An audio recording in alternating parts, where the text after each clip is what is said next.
manusia itu bisa kelihatan dia aslinya kalau diajak pergi. Kok bisa gitu, Beb? Coba nanti kalau kita pergi bareng-bareng nanti belum sampai hotel sudah rebutan bantal. Dia tidak peduli dia siapa.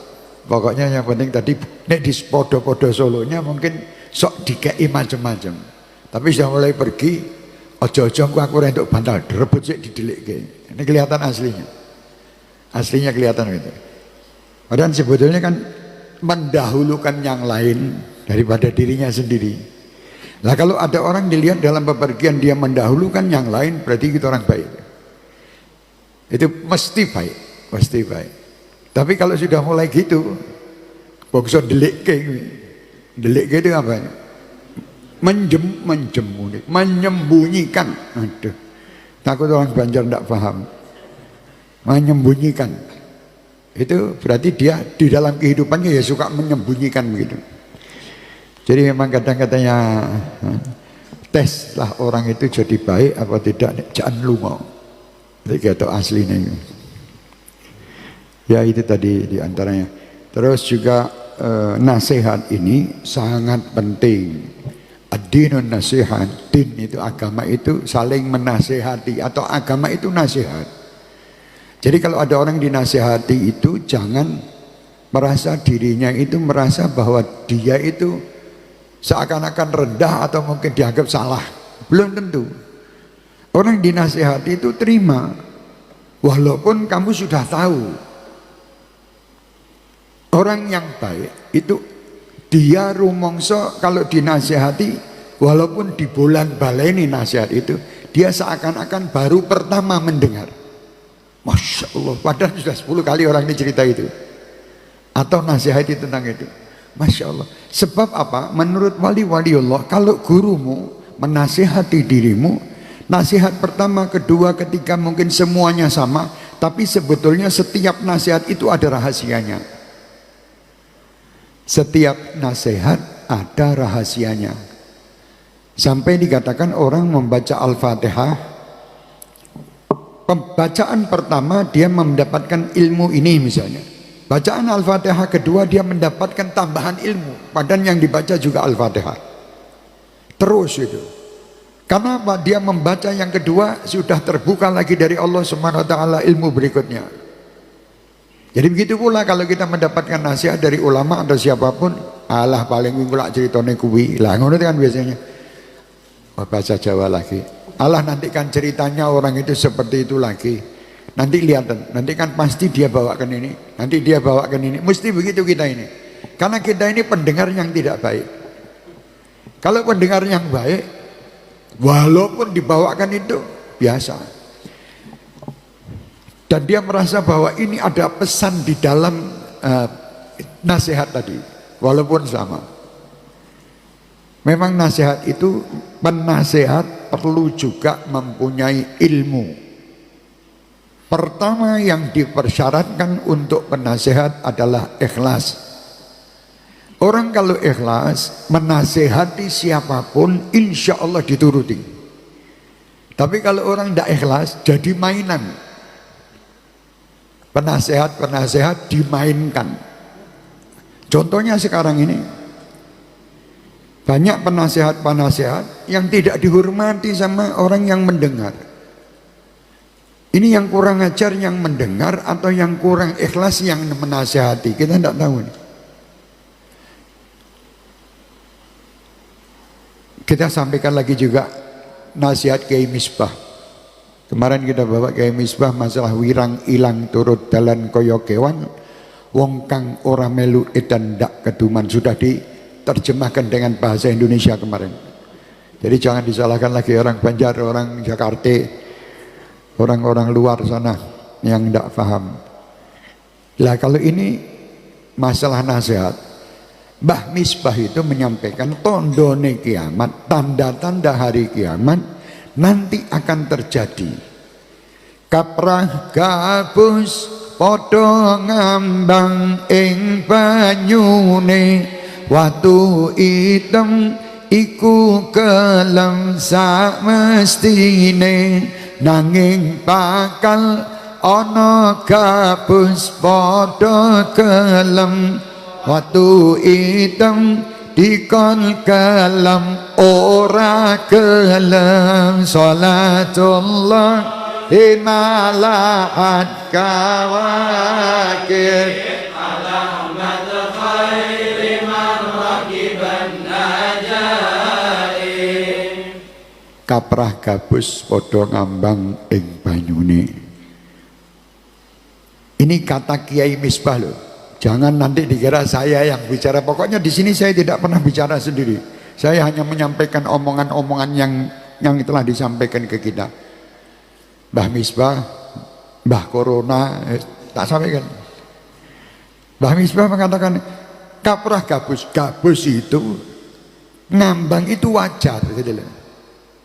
Jadi gabus itu kalau ditaruh di air itu ngambang. Tidak ada gabus kelem, gabusnya mesti ngambang. Kenapa? Karena tidak berbobot. Watu hitam kelem iku sak mestine. Batu hitam itu, maksudnya batu lanang itu kelem itu mesti karena bobotnya luar biasa. Kok tahu-tahu Mbah Misbah bawa gabus dan batu. Gabus ini diperumpamakan Mbah Misbah bahwa banyak orang-orang saat ini penasehat-penasehat kata Mbah Misbah loh ya. Termasuk saya mungkin juga itu dikatakan Mbah Misbah ini. Koyo gabus. Mereka tidak punya bobot, tidak punya ilmu, tidak punya guru, tidak punya nasab ilmunya kemana, ya, tidak pernah baca kitab, tapi ngambang neng didi, masya Allah, di mana-mana subscriber followernya banyak. Loh, bukan saya menyalahkan yang punya follower banyak loh. Jangan salah, ini Mbah Misbah mengatakan banyak penasehat nanti di akhir zaman mereka hanya gabus, tidak berbobot, tapi ngambang, kelihatan terus. Dan masyarakat yang ada mereka semua heran dengan gabus. Ya Anda lihat coba, sekarang dekor itu dulu nek dekor pakai kayu betul, pakai ini sampai ditam. Angel kena angin tidak mungkin ambruk. Dulu dekoran itu ya sekali ini kuat orang ambruk, kecuali gempa bumi. Allah yang ya. Tapi banyak orang yang buat dekor kayak gini dari gabus. Gabus ini dari gabus. Akhirnya kena angin ya ambruk. Gabusnya styrofoam. Betul, styrofoam gue panganan gue. Jadi gabus, ngambang. Watu hitam, batu hitam itu siapa? Para ulama, para kiai, ya, para habaib yang betul-betul berbobot, mempunyai ilmu, tidak nampak karena tidak laku. Kok tidak laku? Kenapa? Karena ini ulama menyampaikan semuanya hak. Delalah murid-muridnya itu, maaf lagi, orang yang suka makan riba, rentenir, datang di majelisnya ulama yang batu ini tadi, riba haram, lari semua. Makanya batu hitam ini kelem, tidak ada orang lihat. Kesana sini naik sepeda ontel, mau ngajar TPA, gajinya itu cuma 5.000 setiap jam, itu pun diutang. Batu hitam ini. Ngapunten Mbah Yai, kula dereng gadah harta, mengke kula utang nggih Mbah Yai. Padahal kiai iki neko numpak sepeda ontel, ngajari anakmu dadi wong soleh, pinter ngaji, diutang. Tapi kalau pelajaran English language, and matematika, and what kind of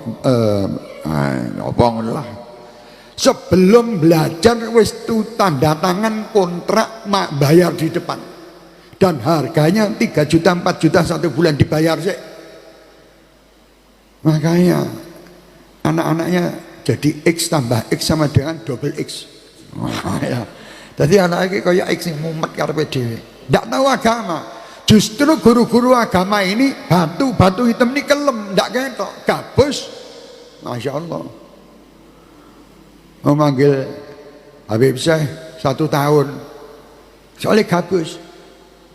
Setahun. Antri setahun. Tapi manggil ustadznya ngajar ngaji, ngajar kitab ini.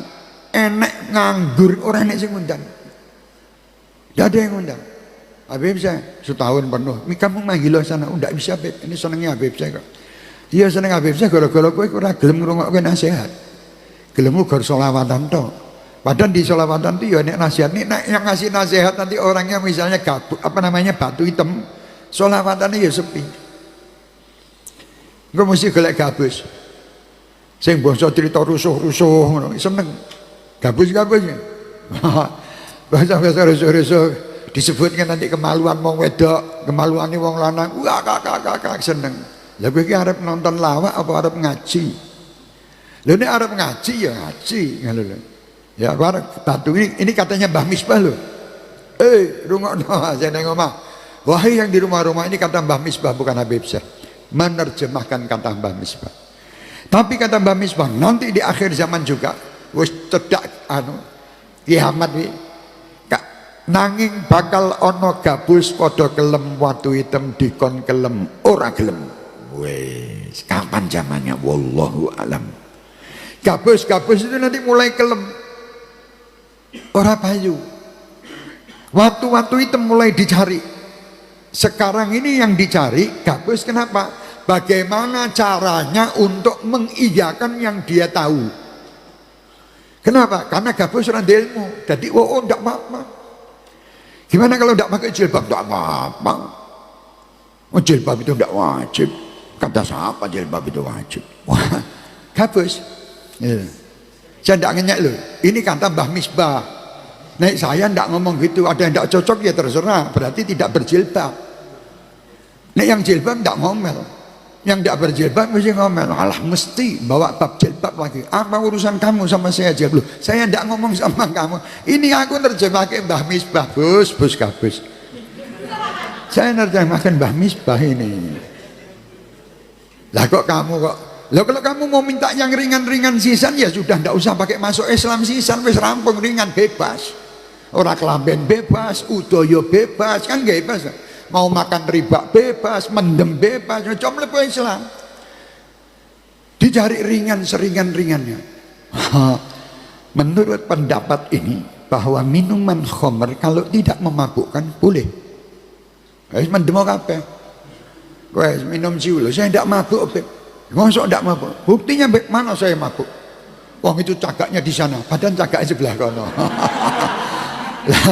Lah kowe iki genahe kowe ya mendem yo cagake ning kono kowe dudunge kono mendem kowe iki. Kok saya tidak mabuk? Lah lucu to. Jadi bagi mencari keringanan supaya bahwa mabuk itu jadi boleh. Itu kan zaman Rasulullah. Zaman sekarang tidak apa-apa. Oh mabuk itu ya cuman meringankan stres karena ini ada corona. Padahal pesannya corona ada ini kon mandek sing mendem ngomongnya kono. Ya, itu bakal gabus padha kelem, waktu hitam dikon kelem ora gelem. Timbul ulama-ulama yang tadinya wis sabar ngenteni iki gabus kok malah terus hukum dienggo dolanan. Semua dibuat mainan. Salat boleh, ndak salat boleh, mendem boleh, ndak mendem boleh. Lah ngono kuwi. Terus akhirnya sing ireng-ireng waktu hitam ini melongo.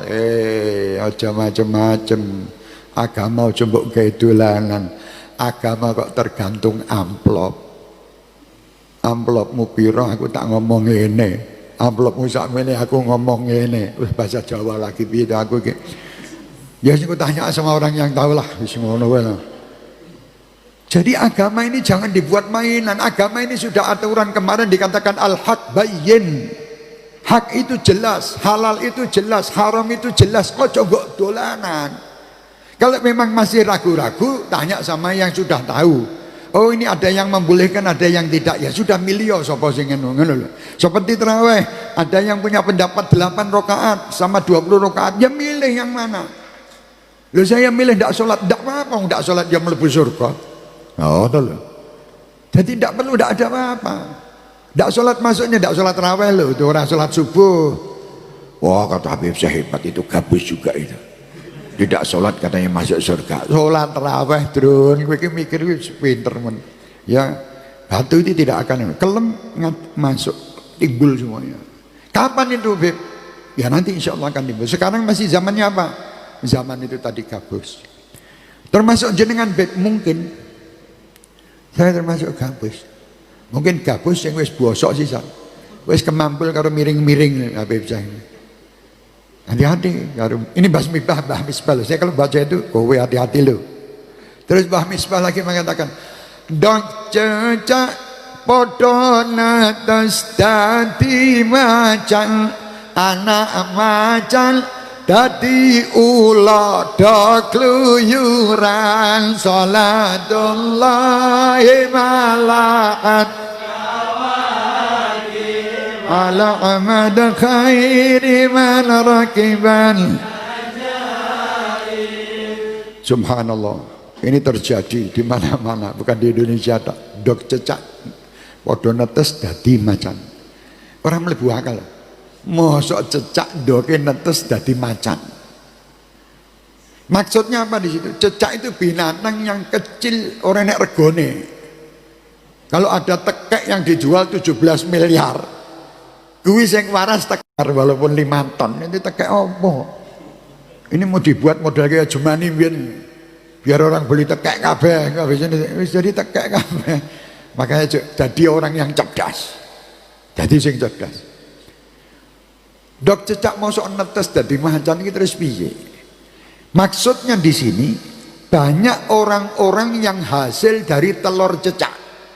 Tapi dia punya kedudukan. Paham? Jadi Habib Zaiki lulusan SD dan SD-nya SD luar biasa. Luar biasa piye? Ora krungu, ora ketok ngono. Rodok tumpul. Tapi didadake kedudukannya tinggi. Akhirnya ya kaya ngene. Kepala rumah tangga. Kepala rumah tangga sekondok cecak. Rumangsa dadi macan. Ya ndak cecak paling dia alah ndak cecak. Lah sing anak macan ini dadi ula do kluyuran kata Mbah Misbah. Niku syair tondo kiamat. Mbah Misbah nek ora percaya golek ana bukune. Syair-syair tondo kiamat Mbah Misbah. Saya nerjemahke tok. Dok anak macan dadi ula. Yang mestinya mereka mempunyai kedudukan, ndak dapat kedudukan, nesu dadi ula, provokasi ngalor ngidil. Iya, golek caplokan. Ini kata Mbah Misbah tanda kiamat. Lho, hati-hati coba bagus. Ojo nganti dadi gabus, ojo nganti dadi ula, apa nganti dadi ndok cecak kuwi mau. Ya. Yes, insyaallah itu saya tidak akan lanjut. Terus Quran harus dihormati tadi juga sudah dan insya Allah SMS WA-an saya sama Corona hari ini tidak SMS. Rodok nesu ndek iki tak galaki sithik. Corona nesu banget. Soalnya dekne yang metu galake memang ku balak men ndek iki. Ya memang kudu tak ngonoke Beb nek ora ngono ora rampung-rampung. Ya siap. Nah, jadi hati-hati. Walaupun dengan adanya corona seperti ini kita tetap waspada ya, tapi jangan terlalu takut. Waspada.